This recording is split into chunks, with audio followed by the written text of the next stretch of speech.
Thank you for auditing Professor Skye's Record Review, the always positive new music review show hosted by a French professor who wasn't quite sure how to approach the new album We Will Always Love You by the Avalanches. You see, I have three basic criteria for doing a review. One, it has to be new music. This came out this week. Two, I have to like it, and I like this album a lot. It might end up being like the album of the decade if we give it more time, although it might not even end up being my album of the year. Still, it has so much promise and is so deep and is so rich and interesting and listenable and fascinating and textured and layered and all of that.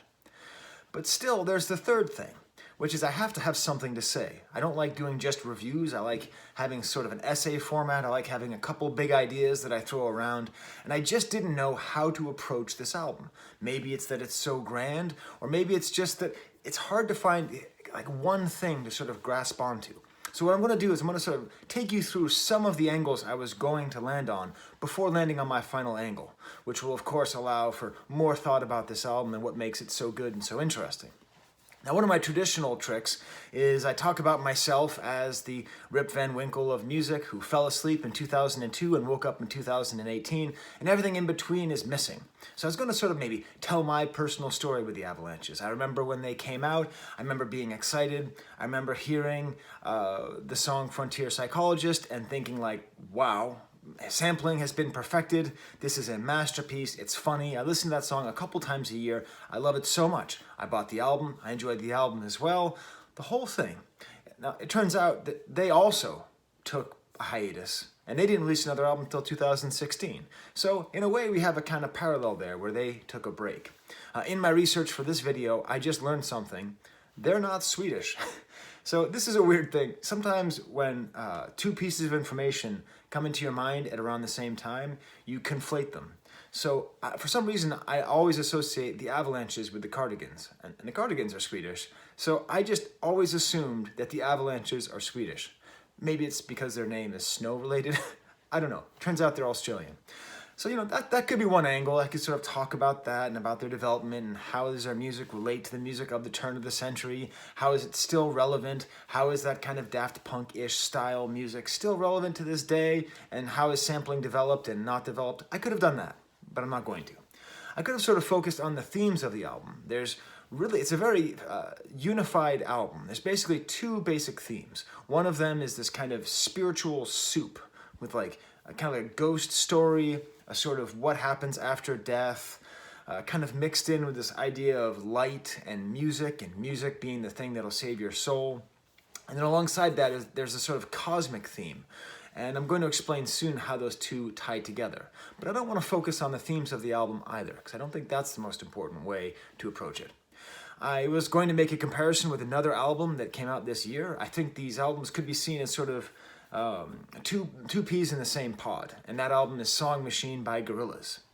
Like the Gorillaz, they are a band that's been around for 20 years, and like Gorillaz, like the Song Machine, which I also reviewed, you can check out that review up there if you want, is like very overstuffed. It's just a completely full album, and it's so much of it is based on having different styles and different approaches and all of these guest appearances from all over the place. That's what the Gorillaz did, and that's what the Avalanches did here. You know, Mick Jones from The Clash, and Tricky, and Rivers Cuomo, and underground rappers, and all this stuff all kind of jammed in together. I would say that this is much more of a success than Song Machine, in my opinion. This is a lot more listenable, it's a lot more enjoyable. I think that their sort of bizarre production technique of allowing things to be so light and distant absorbs these guest appearances more, and it feels more organic, more woven into the music than it does in Gorillaz. But I don't want to spend that much time on that either. Then I was thinking, well, what album does this actually make me feel like? And I realized, going back to that atmosphere, the album this reminds me the most of, and this might sound heretical or bizarre, is What's Going On by Marvin Gaye. Now, okay, obviously thematically it's not the same thing. It's not some, early 70s masterpiece about racial injustice and the environment. It's not that. But it's this ability to communicate a feeling and atmosphere through the production, through sound effects, through ambient noise, just through so much texture. And that's what this album has. Much like I feel when I listen to What's Going On, it's like I don't always have something to grab onto, right? There's not always like some kind of super powerful hook or strong line that's dragging me through, but it puts me in this place Now it's not 1970 in Detroit, right? It's Marvin Gaye even from Detroit? Oh my God! Please put in the comments where he was from. I mean, I know Motown's in Detroit, but I don't think he was from Detroit. Is he from New Jersey? Doesn't matter.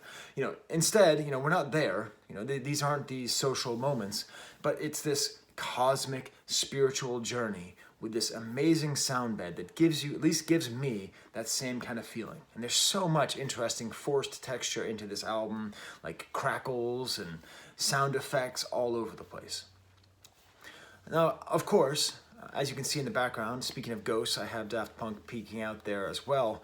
I think to a degree, there's a whole series of artists that have been trying to build on what Daft Punk built and then abandoned, right? So Discovery is an amazing album in which they dug in the crates and they applied their production skills and their ability to write hooks by taking unexpected samples, decontextualizing them, recontextualizing them, combining them in unexpected ways. And the Avalanches are doing that. And I think they do it better quite often than Daft Punk did. I mean, that's how good they are at it. But still, throughout the album, there's also sometimes some phaser effects and some vocoder sounds very clearly. I could also do a video about how this is continuing the legacy of Daft Punk.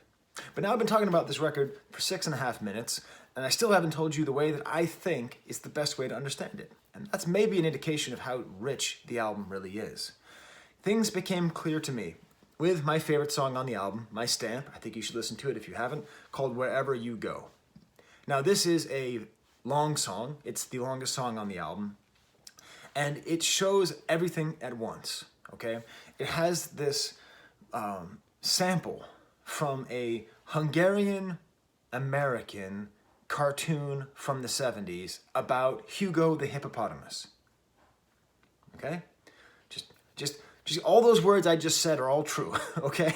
It takes you a little while to process them, okay?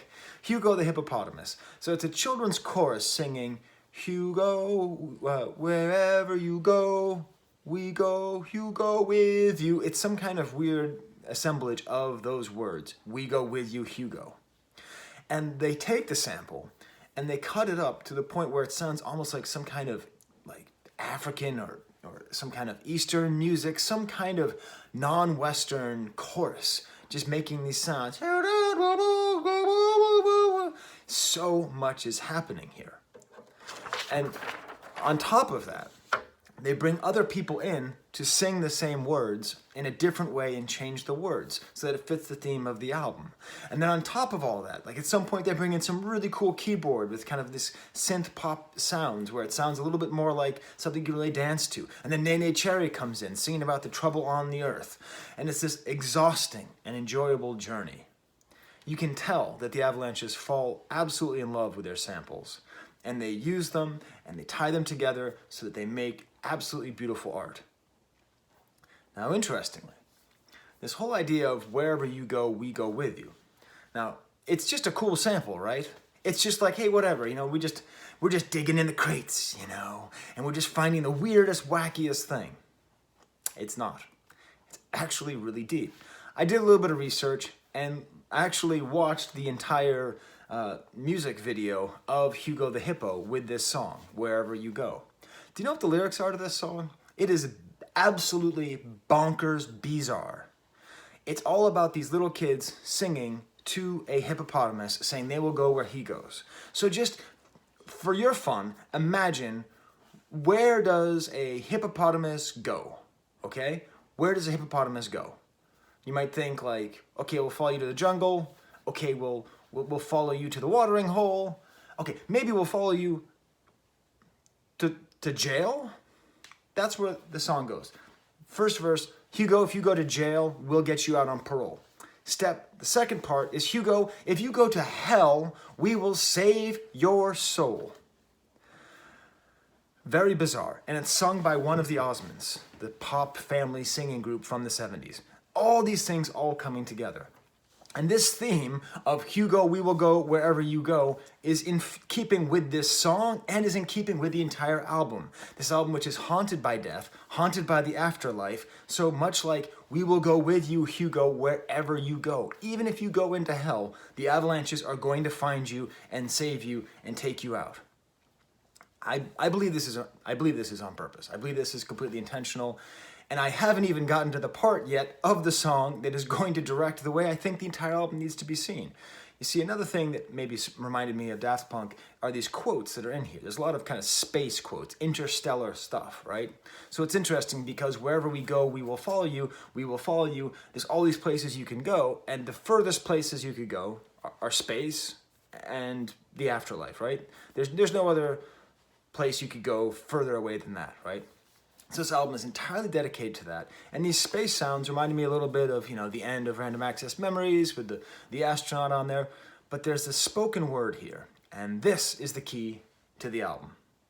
And again, it's not that I am not getting to the point. It's that this album is so rich. There's so many points to make. I have so much to say, I don't know what to say. Also, please excuse me if you hear a little tok, tok, tok in the back. My daughter is practicing for her percussion lesson today. They still do band, even in full quarantine. Isn't that awesome? Speaking of the human spirit. So there's the spoken word on this song. So we have the Osmonds singing, we have other people singing along, we have other people singing different words in different songs, and there's the spoken word. And it's all from the Voyager Golden Record. If you don't know, spend a little bit of time looking up on YouTube the history of the Voyager Golden Record. It's one of my favorite things that humanity's ever done. They made a record out of gold. I assume it's out of actual gold. It's at least the color gold. And they put on it all sorts of information. Like they put on it the music of humanity. Like examples from everything that existed in 1977, the year of my birth. And they put it onto the Voyager spacecraft, which is still hurtling out into space as we speak, and until I die, until 10,000 years from now. And the idea is that if eventually somebody finds it, they can find some way to listen to it, and we can communicate to them. We can communicate all of these things. So in this song, these quotes are, we want extraterrestrial peace and love and life and light. And that's what this album is. I think this album is its own Voyager gold disc.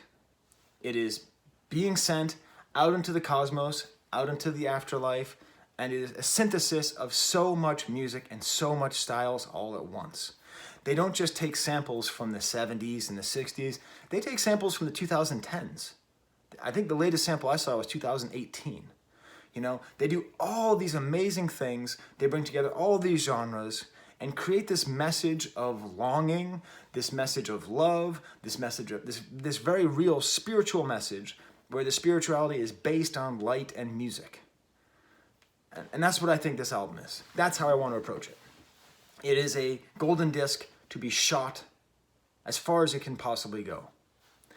Now, I will say, I was talking about the samples. The best way to listen to this album, you have to work. Okay, oh no, that's actually, no, screw that, I'm sorry. One way to enjoy this album is not to work at all. Just put the damn thing on, listen to it, and you can listen to it while you're driving, and it's very enjoyable. You can listen to it with your headphones, and you just marvel at the production and the way they weave together these samples. Or you can do it the other way. You can do it the very, very serious way. Now, this is how I did it the second time I listened to it. I had my browser up. I had my my title on my browser as well.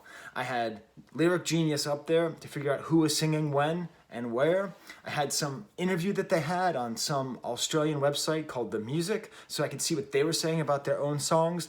And then I had one of my favorite websites, whosampled.com, with all the samples that they had. And I'm sitting there and I'm clicking between, I'm exhausted. Like I have to keep pausing the music because I have to figure out okay, so this sample comes from here, and then I have to take a break and I have to listen to the sample and see where it comes from. And then I have to cut back and I have to say, oh, this is the singer. Oh wait, this is from that band? I remember that band. I have to look up that band. It took me 3 hours to listen to this album the second time because it's so rich. They do such a good job of being both just an easy, fun listen and really intense attention to be paid to it. So, that being said, I'm going to go through the actual tracks a lot quicker than I usually do because the main benefit of this album, I think, is in that ability to be both easy listening, put it on in the background, and super intense. I need to hear every single thing that they do. That's where I'm talking about the what's going on similarity, where you just sort of want to put on the Avalanches atmosphere and just have it, This is my mug. Unicorns are awesome. I am awesome. Therefore, I am a unicorn. That one is true. I am a unicorn. Okay, so the album starts with Ghost Story, and this is that kind of unworldly aspect of this album. It's supposed to be a voicemail from someone who's dead. Very oddly layered vocal harmonies come in, and I wonder if this is sort of a callback maybe to Smile by Beach Boys, or some kind of like callback to some sort of Beach Boys sense of grandeur to announce to you that this is going to be something very important. The next sort of substantial track is called We Will Always Love You with Blood Orange. Just a great Smokey Robinson sample, and then another deeper cut sample for the chorus. But that's not the point. Like, we will always love you, but that's not the point. And then it's matched with another singer coming in, and all the music develops underneath. They do more than just dig for samples. They play with them, and they redo them in such a way where the line between sample and original music is just erased, and you're just like, I can't tell you when is it the sample, when is it not. Then we have Divine Chord with Johnny Marr and MGMT. It's just beautiful hearing Johnny Marr play guitar. He is one of my guitar idols. But then it's all based on a Shirelles sample, and it's just very ethereal. And this song is amazing because that's where I understood by this third or fourth song, like wow, like I'm just floating. Like, this album makes me feel like I'm floating in space to a certain degree. Like I'm on that golden disc Voyager trip, just flying out. There's a weird sort of song about channeling the spirit of Franz Liszt. Here, this voice coming over on this song called Solitary Ceremonies. And this is really the point where I'm kind of like, I want something to kind of like a little bit more sink my teeth into. Unfortunately, we get Interstellar Love, the most kind of Daft Punk Discovery feeling sample, a little bit crunched, beautiful and weird, and then Leon Bridges comes in and sings underneath, and it's just so well layered with this Alan Parsons sample, and the voice is just right. God created space and time with no end. If he did it once, he can do it again, like Interstellar Love shining from above.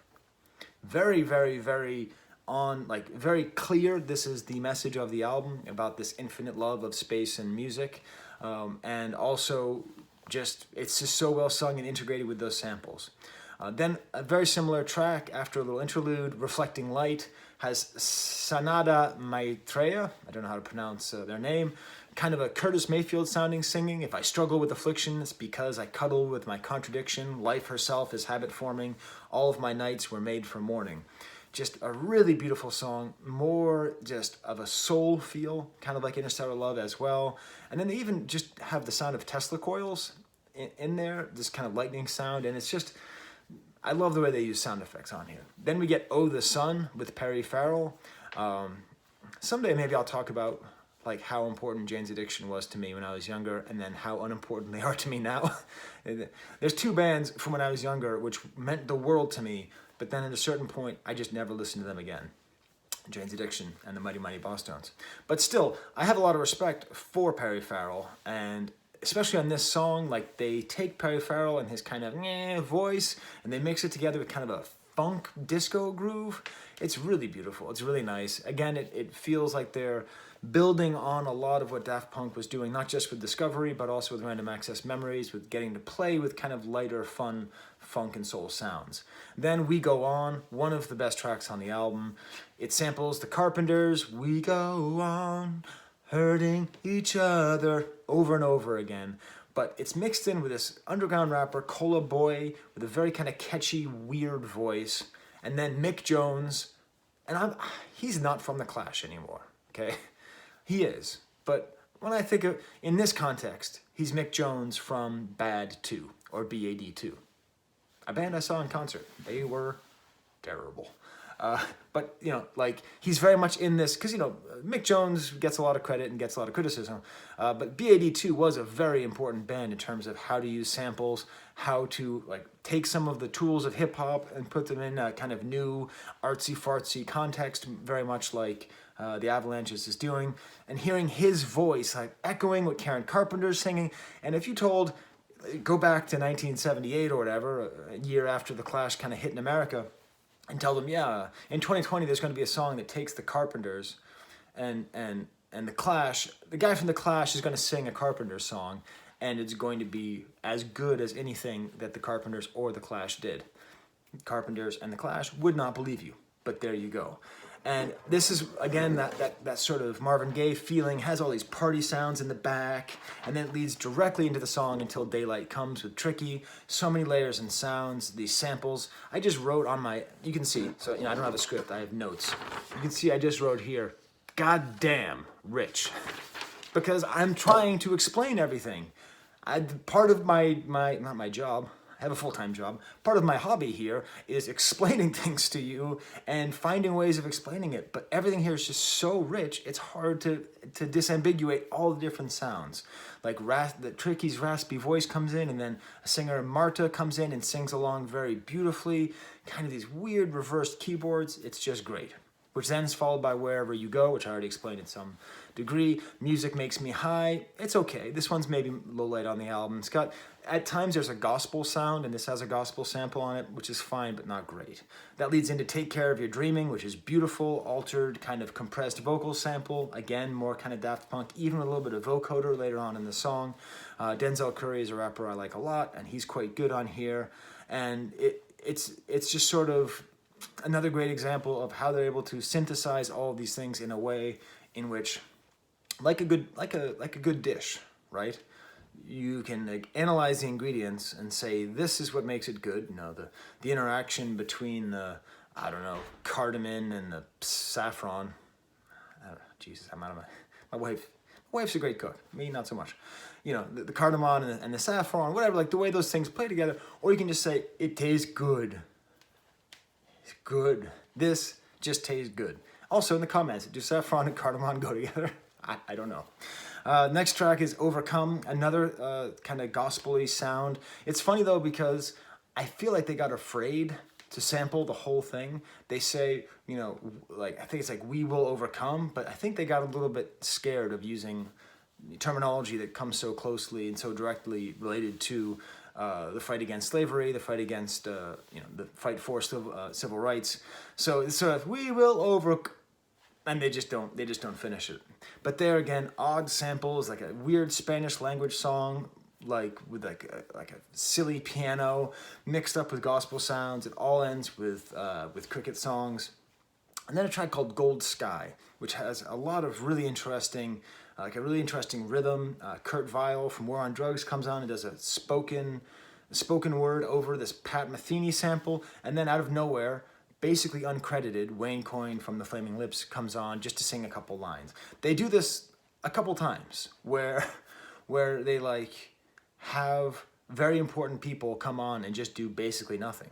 Like on the next track, Dial D for Devotion, Karen O from the Yeah Yeah Yeahs doesn't sing. She speaks the words of David Berman, who was the lead singer and creator of the Silver Jews, who killed himself last year and who apparently was on the Avalanches album.